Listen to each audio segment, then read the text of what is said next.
Excuse me. So we can run. All right. She didn't want to speak, but I guess something struck her. Well, Terry has done such a wonderful job in, telling my story that I think I would feel a little bit egocentric standing here, talking again. But there are a couple of things that I would like to say, just to add to what Carrie has said. First of all, before I say anything, let me just say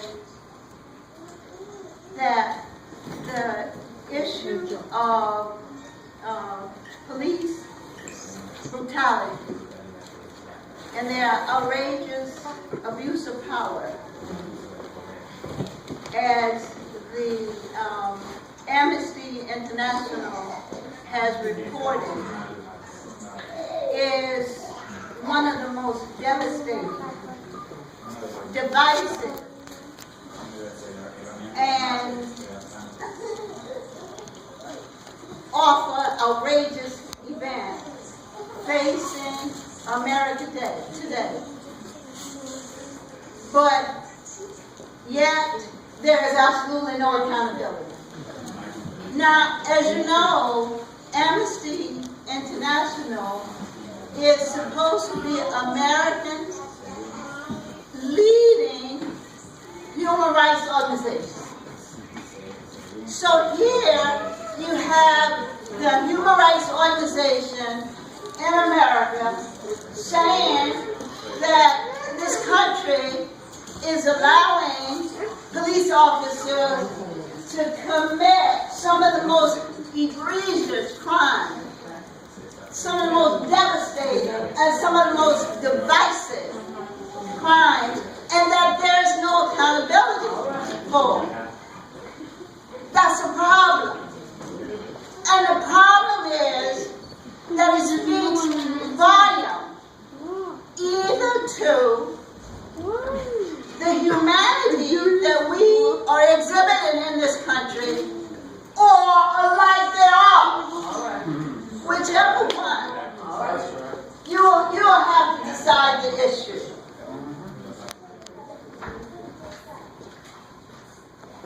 Now, my case is not really my case.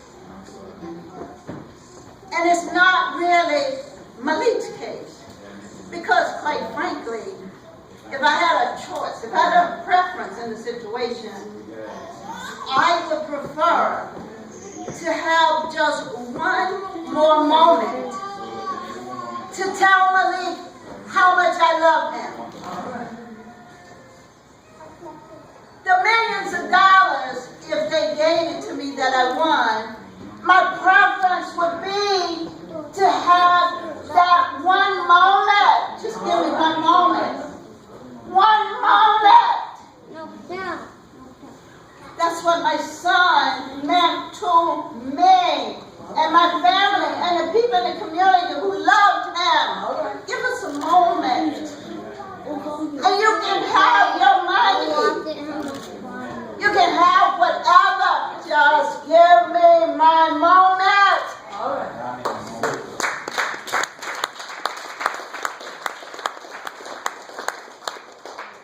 Okay. Give me a little bit more. If you will allow for another moment. Just allow him to give me that hug and that sloppy kiss that he was so accustomed to giving to me. Give me that. For a moment.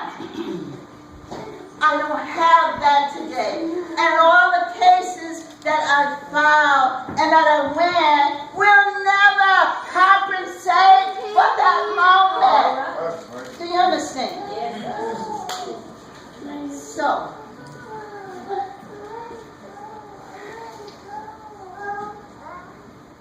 soul, in my spirit, in my heart. This is in honor of Malik as I wear white in memory of him. I've worn these colors for 18 years. In memory of Malik, to say that this is a silent protest, to say that I disagree totally with what Officer Flyquist did to my son. So when the world see me, the world would know that I'm protesting. So I get up in the morning, every single morning of my life, I get up with the protest on my mind.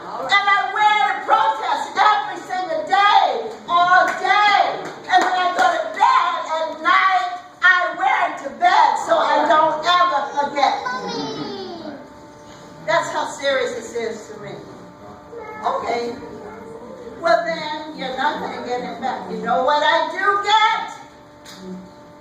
I filed a Manila claim, as Carrie said, saying that but for racial profiling and Border Patrol, that my son would be alive today. And so I charge that East Haven and Officer Flyquist had a history of pattern, a practice, and a custom of engaging in discriminatory racial profiling and border patrol and using excessive force on Malik, African American, and all people who are different. That means if you are gay, if you have piercing, if you're wearing baggy clothing, all of these things that make you what they call antisocial.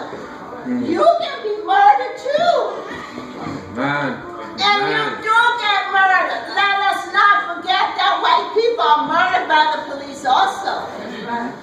If you don't think so, why don't you ask the professor from Southern who is sitting here, Zach, will you stand up?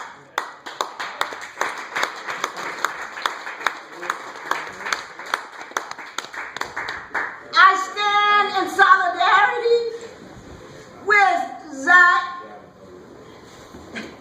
whose friend was brutally gunned down in a church. He went there for refuge. And they murdered him and prevented him, just as Officer Flyquist was preventing Malik from getting medical attention and called for attention for himself when he was not even injured. That same thing happened to Woody. Yep. They gunned him down. They shot him in the back. And there was no video like there was in this case in North Carolina, and he was they were let off scot-free. And it happens again and again. It can happen to any of us. And so I stand with them. I'll stand with them forever.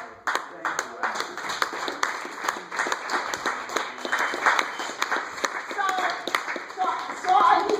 And yeah, the majority of the cases are African American. That's the reason for that, because you got to go back to your history and understand that the history of policing in America had a lot to do with, from the very beginning, it was about catching the slaves and bringing them back to the master. So when you start out with that premise, then you know how to put the rest of it in the proper context. I don't need to do that for you, because you're bright, because you're here in this room. So I know you can figure the rest of it out. Okay. That's what's up. Okay. But I'm going to close because I need to tell you this. So I charged the officer and the town of East Haven with that racial profile and Border Patrol. You know what Border Patrol is. No one ever thought about bringing Border Patrol, but thank God I did get a little bit of education when I went to law school. I remember that you could bring those kind of claims, although lawyers never bring them, whatever, for whatever reason. But I had the audacity to do it. Okay, Border Patrol. You know what Border Patrol is? Okay. Bob. Where is Bob? Right here. Border Patrol. You heard him say, whatever that is. Okay. It's about, here's what it's about, Border Patrol. Anybody here ever had the opportunity to be driving along the main drag in any community, and all of a sudden you're entering the board of a suburban community, and there you see, as you are driving down the street, police cars that are parked there. What is that's like what they do in Mexico. Yeah. It's the border, right? Yeah. So I'm making a connection. I'm helping you to understand that what they're doing at the border in Mexico is what they do at the border of East Haven and New Haven. Right. That's right. Right.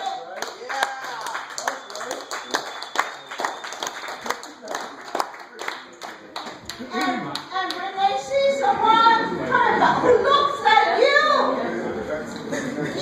are a perfect target. So you look different. Or you, the young man, he's got the audacity to have a red, white, and green bandana around his head, and he has locks. And look at his pants. But it's serious. I know that you guys are laughing, but I mean in a very serious way. That is a target right there for profiling. Absolutely. Well, I was happier earlier and the police stopped me and they took my ID for being happy in the public. No, I'm serious. This man who just walked out is a prime target. He's white with that long hair Right. and Sanders and Zodko. And so is this one. I know the targets, and all I'm trying to do is say that police officers, and you know, and I know black people have this experience, African American. You know, you hope and pray after you pass one of those cruisers, sitting, facing outward, that you don't get stopped. You look in your mirror, hoping that they don't come out here. You slow down. You do all kinds of things to try to make sure that you're in compliance with everything that you've learned about the law, right? Isn't that what you do? Absolutely. Well, on behalf of all of you, and on behalf of all of the people like that, and those and the gay people, because there are many who don't like, particularly like people who are gay, and people who have piercing and that kind of thing. So, on behalf of all of you, I took the initiative and the audacity to file a case on your behalf. And Bob, he is a prime target. And look at his hat, everything about him. He's long locks, and then he's got the nerve to be spitting, right?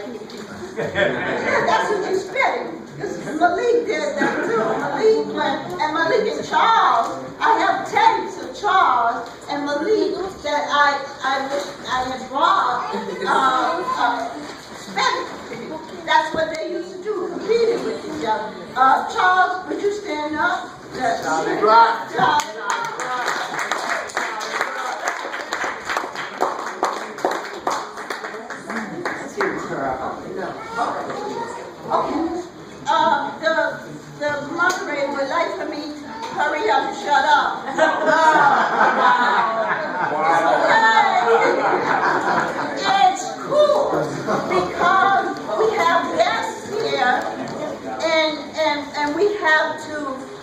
they're very tired. They've been up since 4 o'clock in the morning, and they would like to speak again.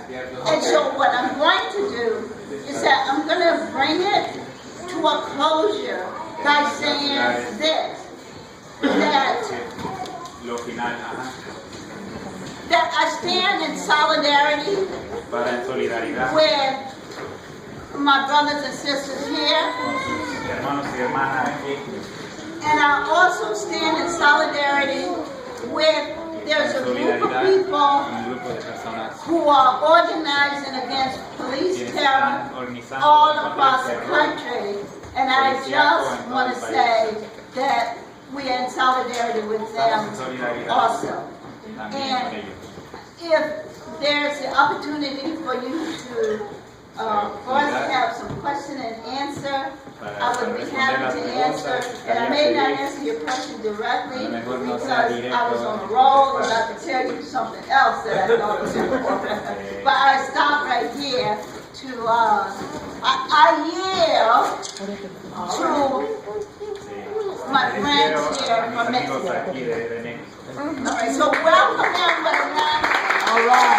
Yeah.